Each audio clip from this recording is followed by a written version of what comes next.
अस्सलाम वालेकुम स्टूडेंट्स, मैं हूं आपका फ़िज़िक्स टीचर मुस्तजाब हैदर। हम लोग फर्स्ट ईयर फ़िज़िक्स का चैप्टर नंबर 7 डिस्कस कर रहे हैं और इस चैप्टर नंबर 7 में हम लोगों ने देखा कि सिंपल हार्मोनिक मोशन को यूनिफॉर्म सर्कुलर मोशन के साथ रिलेट किया जा सकता है और फिर इसके रिलेशन से हम डिफरेंट टर्मिनोलॉजीज़ और डिफरेंट क्वांटिटीज़ जो हैं उनको डिस्कस भी करते हैं, डिस्क्राइब भी करते हैं, उनके रिलेशंस भी ड्राइव करते हैं।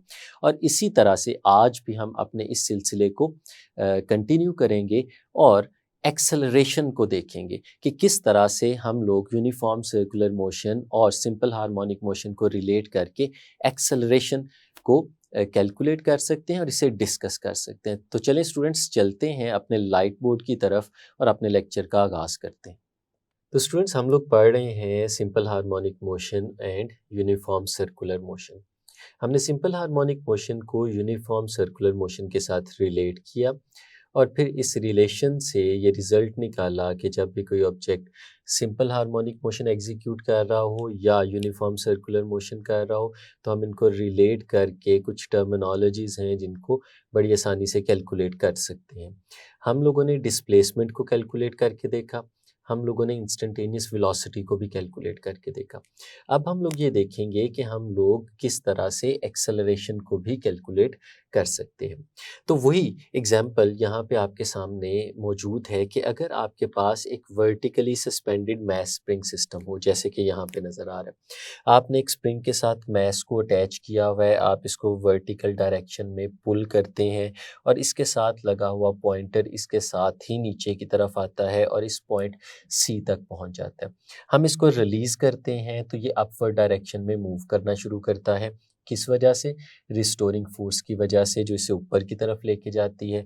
ये मेन पोजीशन जो ए है वहाँ पे रुकता नहीं है क्योंकि इसका इनर्शिया इसको फर्दर अपवर्ड डायरेक्शन में मूव करा देता है और ये मूव करते बी तक पहुँच जाता है और फिर वहाँ से वापस नीचे की तरफ आता है रिस्टोरिंग फोर्स की वजह से और फिर इनर्शिया इसे सी तक ले जाता है और ये फिर बी और सी के दरमियान में ऑसिलेट करता रहता है इन दो फोर्सेस की वजह से, जिसमें एक तो फोर्स है जिसे हम लोग रिस्टोरिंग फोर्स कहते हैं और दूसरा इनर्शिया है जो एनर्जी इम्पार्ट करता है जिसकी वजह से ये ऑसिलेशन पॉसिबल होती है। और फिर हमने देखा कि इसी तरह से अगर आपके पास एक ऑब्जेक्ट हो जिसे सर्कुलर पाथ में हम लोग मूव करवाएं, जैसे कि हमने यहाँ पे एक पॉइंट पी लिया और इसको इस सर्कुलर पाथ में मूव करवाना शुरू कर दिया, तो हम लोगों ने ये देखा कि जब ये पॉइंट पी इस सर्कुलर पाथ में मूव करता है तो इसका प्रोजेक्शन एन ये ऑसिलेट करता है डी और ई के दरमियान में। और अगर हम लोग इस ऑसिलेट करते हुए वर्टिकल मैस स्प्रिंग सिस्टम और इस रोटेट करते हुए पॉइंट पी, इन दोनों के टाइम पीरियड को बराबर कर दें और जो ये सर्कुलर पाथ का रेडियस है इसको इस सस्पेंडेड मैस स्प्रिंग सिस्टम के एम्पलीट्यूड के बराबर कर दें, तो हमने देखा था कि ये जो एन है जो कि प्रोजेक्शन है हमारे पॉइंट पी का, ये रिप्रेजेंट कर रहा होता है, रेप्लिकेट कर रहा होता है ऑसिलेशन को जो हमारा मैस स्प्रिंग सिस्टम ऑसिलेट कर रहा है। तो फिर हमने इस मैस स्प्रिंग सिस्टम की ऑसिलेशन से रिलेटेड कोई भी चीज़ अगर कैलकुलेट करनी हो तो हम उसको इनडायरेक्टली इस तरह से कैलकुलेट कर सकते हैं कि हम इस प्रोजेक्शन एन के लिए उसी क्वांटिटी को कैलकुलेट कर लें। यानी अगर हम ये चाहते हैं कि हमारा ये जो vertically suspended mass spring system है हम इसके एक्सेलरेशन को कैलकुलेट करें, तो इसका एक्सेलरेशन एग्जैक्टली उतना ही होगा जितना एक्सेलरेशन हमारे इस ऑसिलेट करते हुए प्रोजेक्शन का होगा। तो फिर हम अगर एक्सेलरेशन कैलकुलेट करना चाहते हैं तो हम इस प्रोजेक्शन का ही एक्सेलरेशन कैलकुलेट करेंगे, वो रिप्रेजेंट करेगा हमारे ऑसिलेट करते हुए मैस के एक्सेलरेशन को। तो इस एक्सेलरेशन को कैलकुलेट करने के लिए हम इस फिगर को एक दफ़ा फिर अलग से ड्रॉ करते हैं। अगर हमारे पास पेपर में भी ये क्वेश्चन आता है तो इसी तरह से हम इस फिगर को अलग से ड्रॉ करेंगे और उस पे सॉल्व करेंगे। अब ये वही फिगर है जो वहाँ पे बनी हुई थी, हम इसमें वही पॉइंट्स दोबारा से लिख देते हैं। ये हमारे पास ई है और इस पॉइंट को हम लोगों ने डी का नाम दिया हुआ है। ये सेंट्रल पॉइंट हमारे पास ओ है और इसे हम लोगों ने ओ वन का नाम दिया हुआ है।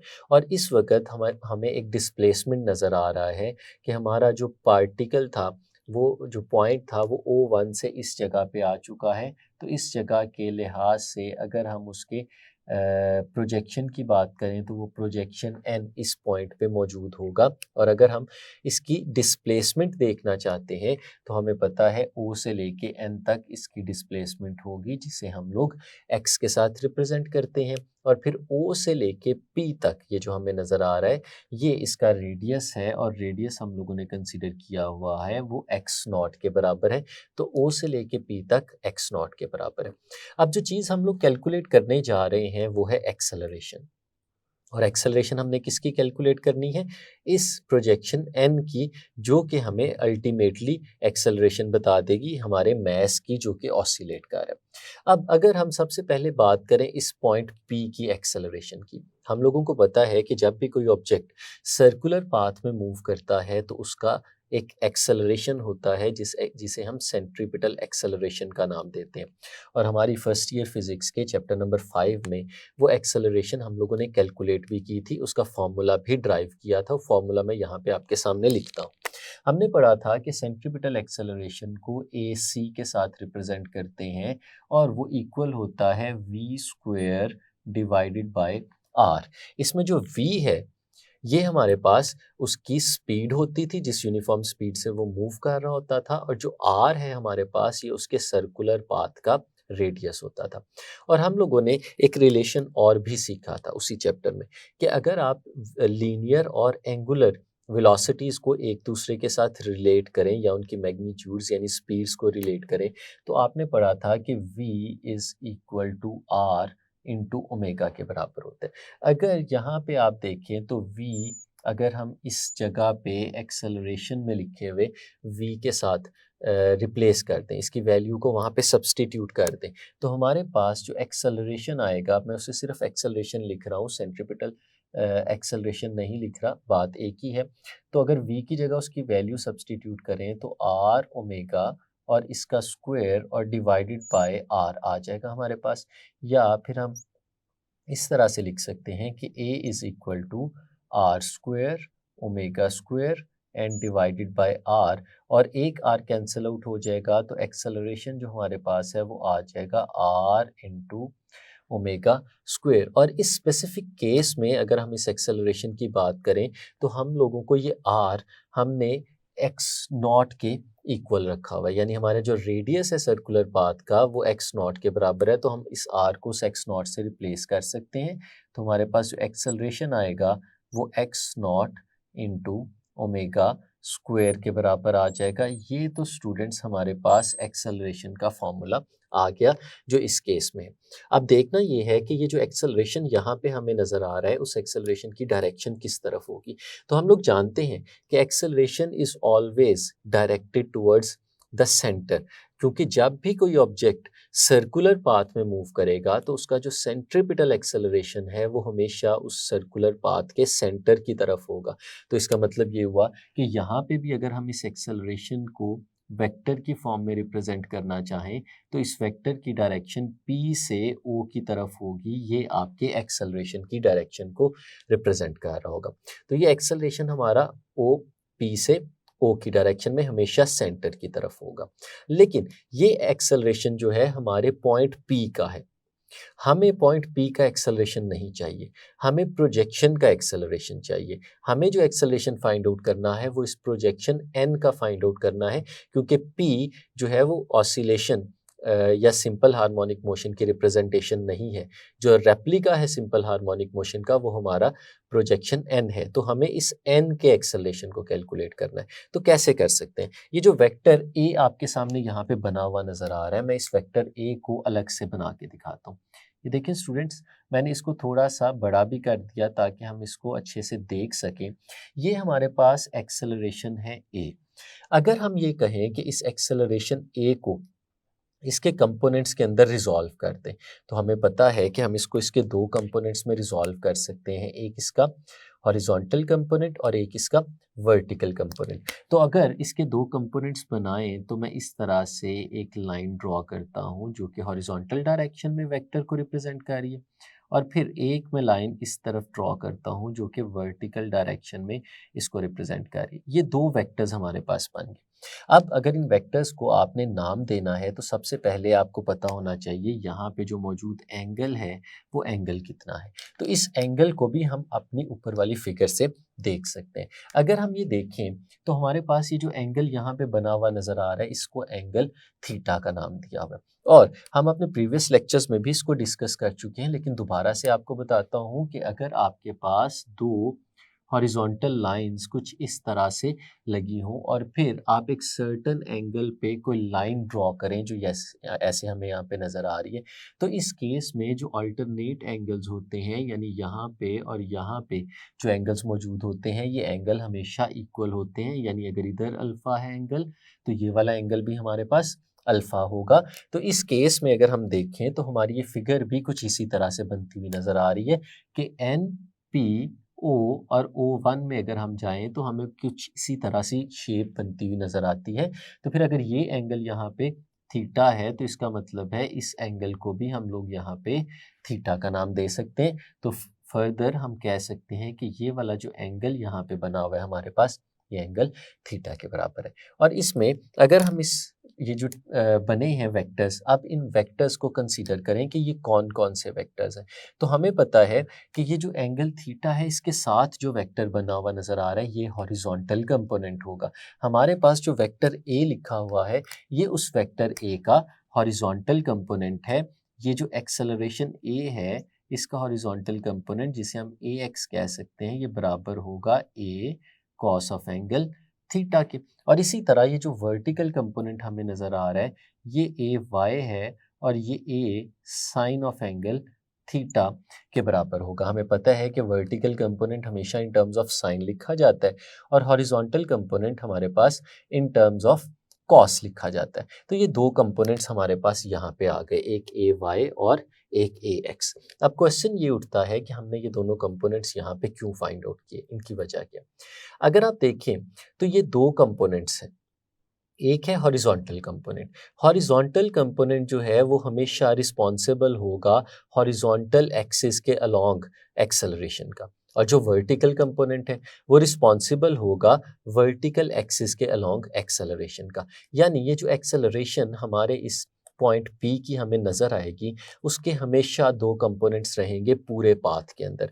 एक कंपोनेंट वो है जो उसकी हॉरिजॉन्टल प्रोजेक्शन की जो एक्सेलरेशन है उसको रिप्रेजेंट कर रहा होगा, और एक वो कंपोनेंट होगा जो इसके वर्टिकल कंपोनेंट की एक्सेलरेशन को रिप्रेजेंट कर रहा होगा। और हमें कैसे पता चलेगा कि कौन सा कंपोनेंट जो है वो कौन सी एक्सेलरेशन को रिप्रेजेंट कर रहा है। तो बड़ी आसान सी चीज़ है, जो जिस एक्सेलरेशन की डायरेक्शन में मौजूद है वो उसी को रिप्रेजेंट कर रहा है। तो अगर मैं आपसे कहूँ कि वर्टिकल कंपोनेंट ऑफ एक्सेलरेशन, तो ये आपके वर्टिकल एक्सेलरेशन को रिप्रेजेंट कर रहा होगा। तो फिर हम लोग अगर देखें तो हमारा जो प्रोजेक्शन एन नज़र आ रहा है ये प्रोजेक्शन एन तो वर्टिकली डिस्प्लेस हो रहा है। ये ओ से डी तक जाता है, डी से ओ तक आता है, फिर ई तक जाता है, यानी ये वर्टिकली डिस्प्लेस होता रहता है। तो जो वर्टिकली डिस्प्लेस हो रहा है अगर उसकी एक्सेलरेशन को आपने रिप्रेजेंट करना होगा तो फिर उसकी एक्सेलरेशन को कौन रिप्रेजेंट करेगा।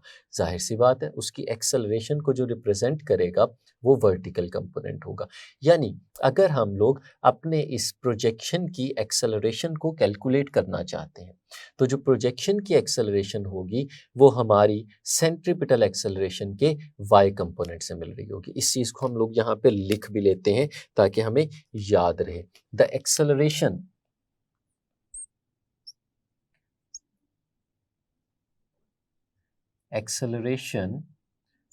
ऑफ n, ये जो हमारा प्रोजेक्शन है इसकी जो एक्सेलरेशन है वो किसके इक्वल होगी। The acceleration of n is given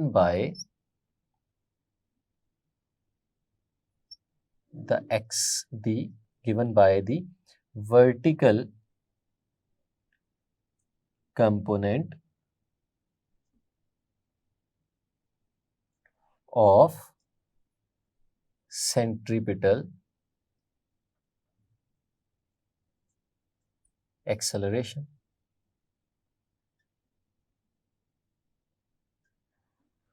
centripetal acceleration. यानी अगर हम लोग देखना ये चाहें कि हमारा कौन सा कंपोनेंट है जो हमारी एक्सेलरेशन को बता रहा है, तो वो वर्टिकल कंपोनेंट है। तो हम अगर n की एक्सेलरेशन को देखना चाहते हैं तो n की एक्सेलरेशन हमें कहाँ से मिलेगी? n की एक्सेलरेशन हमें मिलेगी इसके वर्टिकल कंपोनेंट से। और वो किस तरह से लिख सकते हैं? हम लोग कह सकते हैं कि हमारी जो एक्सेलरेशन है n की, वो किसके बराबर होगी? वो बराबर होगी a y के, और a y किसके बराबर है? ए साइन ऑफ एंगल थीटा, ये इसके इक्वल आ जाता है। तो फिर हम लोग इसको ऐसे लिख सकते हैं कि हमारे इस प्रोजेक्शन की जो एक्सेलरेशन है वो ए साइन ऑफ एंगल थीटा के इक्वल है। अब इसको अगर हम लोग नाम दे देते हैं यहाँ पे इक्वेशन नंबर 1 का, तो इस इक्वेशन नंबर 1 को देखें और हम अगर इस एक्सेलरेशन की वैल्यू फाइंड आउट करना चाहें तो हम देखते हैं कि हमें दो चीज़ों की वैल्यू पता होनी चाहिए। एक तो अगर हम ए फाइंड आउट कर लें, ये वाला, और दूसरा हम sine of angle theta find out कर लें, तो इसमें इन दोनों वैल्यूज़ को सब्सटीट्यूट करके हम आंसर निकाल सकते हैं। तो ये देखें, ए तो हम पहले से फाइंड आउट कर चुके हैं, हमें पता है कि जो एक्सेलरेशन है वो एक्स नॉट इंटू ओमेगा के बराबर है। अब जो रिमेनिंग चीज़ है वो है साइन ऑफ एंगल थीटा। तो हम वो sine of angle theta find out करके देखते हैं वो साइन ऑफ एंगल थीटा क्या हो सकता है। अब अगर हम देखें तो हमारे पास इस फिगर में एक ट्राइंगल बनी हुई है, हम उस ट्राइंगल को देखते हैं फ्रॉम द फिगर हम फिगर से देखते हैं हमारे पास एक ट्राइंगल बनी हुई है और वो ट्राइंगल है हमारे पास ओ एन एंड पी। ये स्टूडेंट्स आपको ट्राइंगल बनी हुई नजर आ रही होगी फिगर के अंदर, ओ एन एंड पी, ये ट्राइंगल है। अब इस ट्राइंगल से अगर हम sine of angle theta find out करना चाहें तो हमें पता है साइन थीटा किसके बराबर होता है? साइन थीटा हमेशा बराबर होता है परपेंडिकुलर ओवर हाइपोटेनस। ये परपेंडिकुलर ओवर हाइपोटेनस के इक्वल होता है। अब इसको हम लोग कैसे फाइंड आउट कर सकते हैं? अगर इस ट्राइंगल में देखें, जो थीटा है उसके बिल्कुल सामने वाली साइड परपेंडिकुलर होती है। तो इस केस में जो हमारे पास परपेंडिकुलर है इस केस में वो है O इंटू एन, O से लेके n तक, और जो हाइपोटेनस है वो O से लेके P तक है। तो अगर ये दोनों वैल्यूज हम लोग यहाँ पे सब्सटीट्यूट करते हैं तो साइन ऑफ एंगल थीटा हमारे पास कुछ ऐसे आता है, ओ एन एक्स के बराबर है और जो ओ पी है ये एक्स नॉट के बराबर है। तो साइन थीटा की वैल्यू हमारे पास एक्स ओवर एक्स नॉट कुछ इस तरह से बन जाती है।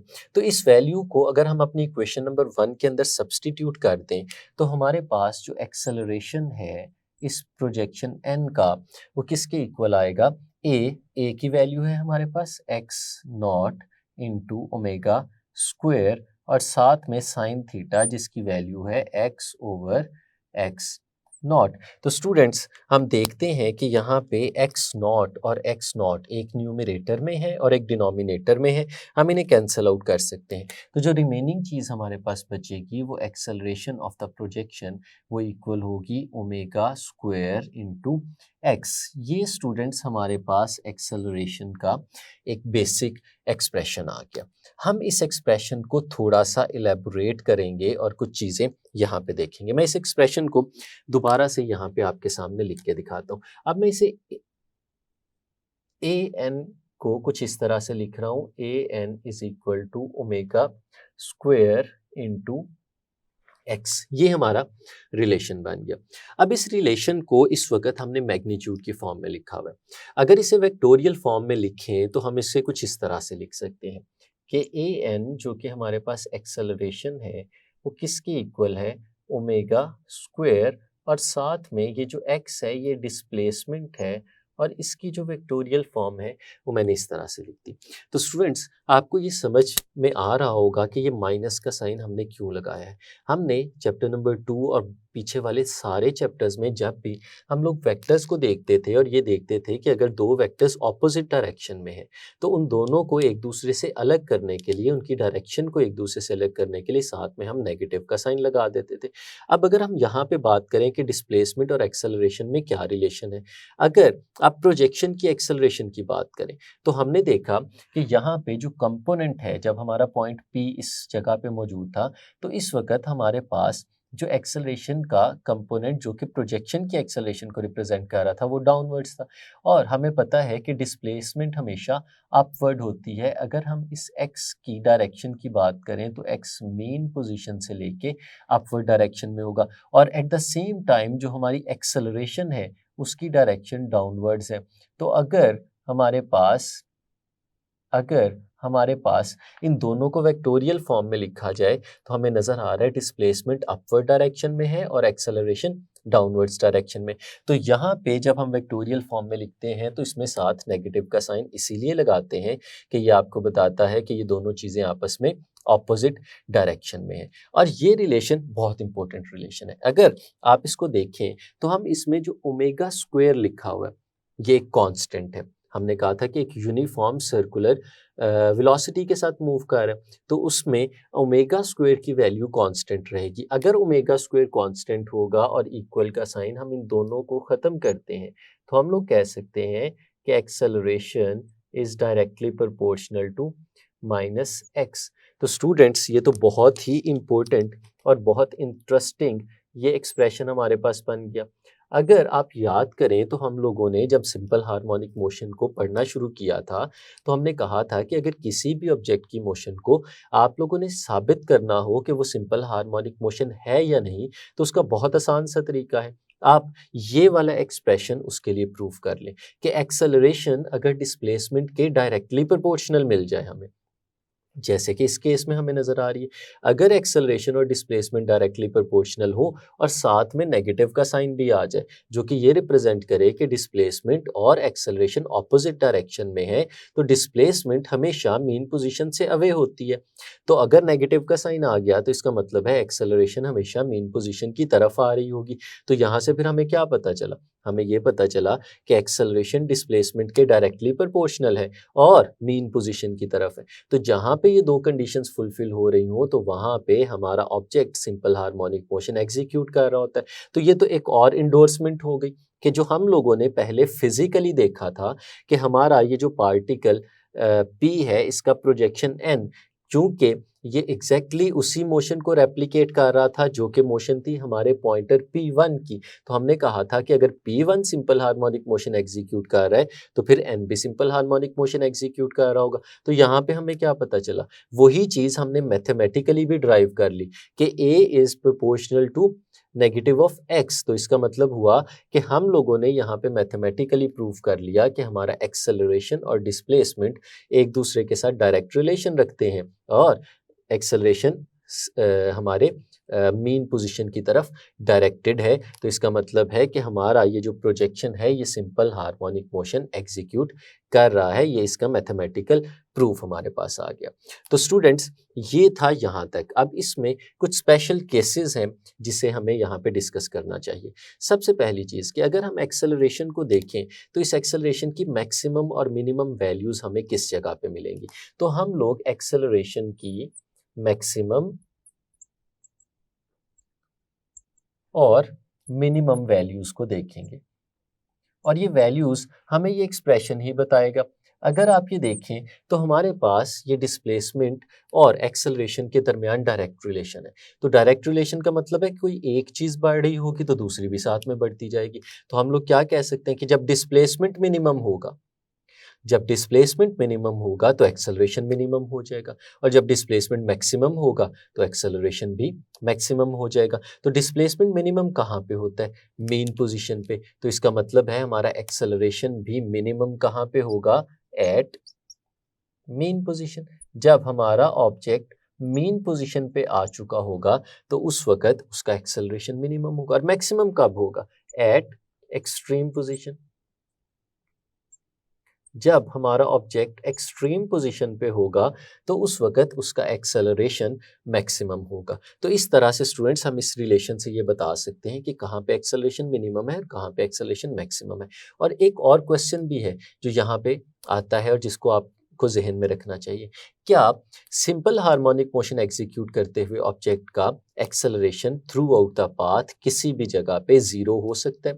तो इसका आंसर है स्टूडेंट्स बिल्कुल ज़ीरो हो सकता है, क्योंकि एक्सेलरेशन और डिस्प्लेसमेंट एक दूसरे के साथ रिलेटेड है और डायरेक्टली रिलेटेड है। अगर आप इस इक्वेशन में जो हमारे पास यहाँ पे बेसिक इक्वेशन बन रही है, इसे मैं इक्वेशन नंबर ए कह देता हूँ। अगर इस इक्वेशन ए को देखें तो क्या अगर मैं एक्स की वैल्यू ज़ीरो सब्स्टिट्यूट कर देता हूँ तो हमारा एक्सेलरेशन भी ज़ीरो हो जाता है।